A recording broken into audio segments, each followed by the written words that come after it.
All right, let's dive in. We're going to decode a secret language that's been hiding in plain sight.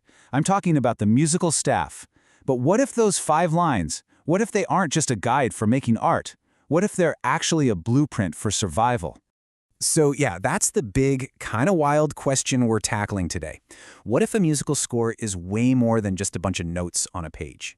What if it's a literal map, a guide for navigating the challenges of, well, just being alive?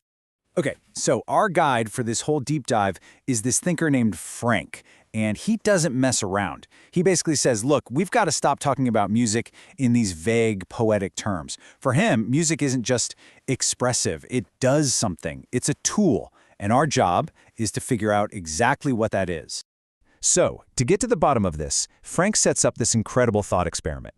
He basically puts 2 of the most powerful ideas in science on trial. We're going to hear 2 totally competing explanations for what music is, and they're presented by the absolute heavyweights who came up with them.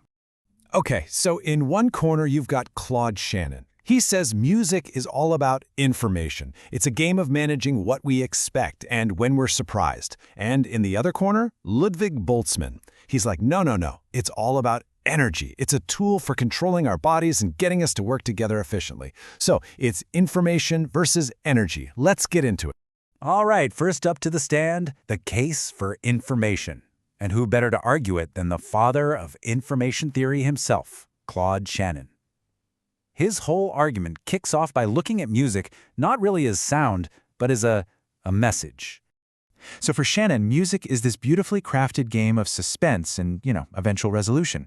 It's almost like a good thriller. It's designed to constantly play with your predictions, managing your uncertainty just enough to keep you totally hooked.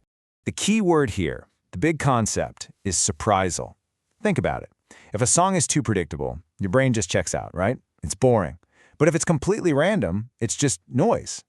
Shannon's point is that the magic of music happens in this tiny, perfect corridor right between those 2 extremes. It's all about managing that surprise. And this is where it gets really cool. This is how Shannon reads a musical score. He's not seeing notes. He's seeing a statistical cheat sheet for our brains. Every little thing, the key signature, the rhythm, any repetition, it's all just a clue that helps our brain build a little probability model of what's going to happen next. So, here's the absolute linchpin of Shannon's argument.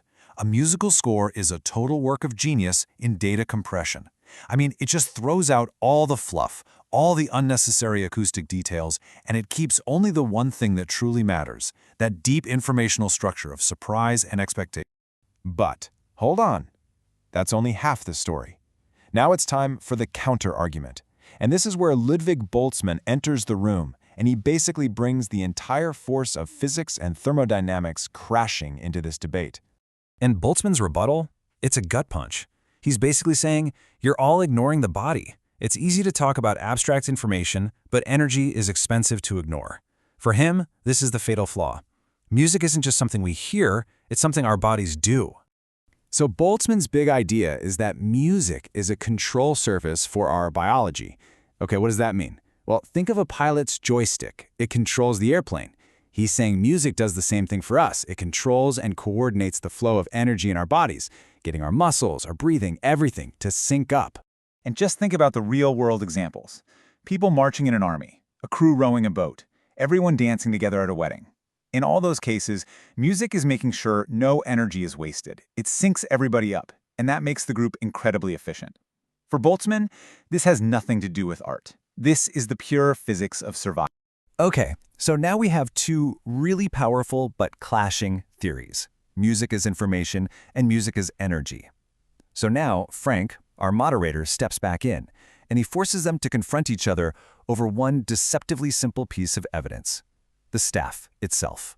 The marks on the page. And this is where you see the real genius of the musical staff. It's doing double duty. So take a high note.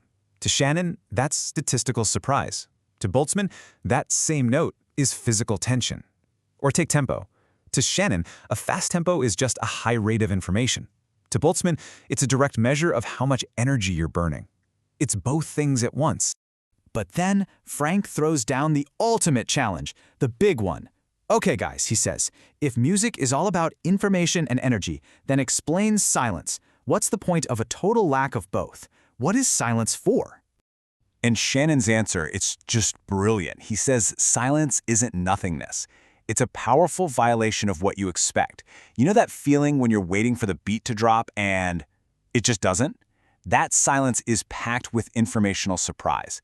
It's literally information without a signal. Wild.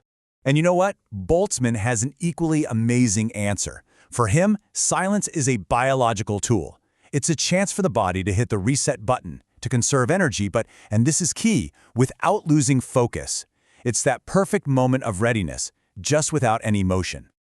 And right there, in that moment of silence, that's where these two giant theories finally have to meet. They have to shake hands. Because silence is both things at once. It's super high in information, and it's super low in energy cost. They're not fighting each other at all. They're just two sides of the very same coin. So, what does that mean? What's the final verdict here? If music is both information and energy, then what is its ultimate purpose? What is music really? And the conclusion is kind of mind-blowing. It turns out music is a training ground. It's a simulation. Think of it like a safe sandbox where we get to practice adapting to this chaotic, unpredictable world, but without having to pay the price if we mess up. And this is where it all clicks into place. For Shannon, music trains our minds. It makes us better at predicting what's coming next.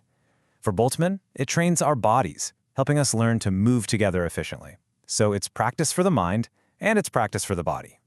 And here's the final takeaway, the real gut punch. The universe is, well, it's a harsh place.